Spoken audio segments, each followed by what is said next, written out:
Welcome to another how-to video. How to switch accounts and Pokemon Go. Hey gamers, today our topic's all about switching accounts and Pokemon Go. Let's begin by opening the Pokemon Go app. While you are in the game, click the Pokeball icon on the bottom of your screen. While you are in it, click Settings. While you are in Settings, click Sign Out. Click Yes if they ask you if you want to sign out.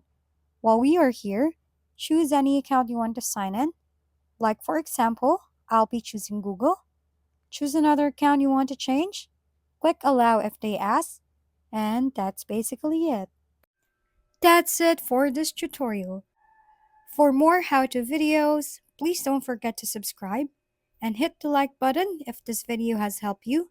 And don't forget to share your comments or suggestions in the comment box below. Thanks for tuning in and we'll see you next time.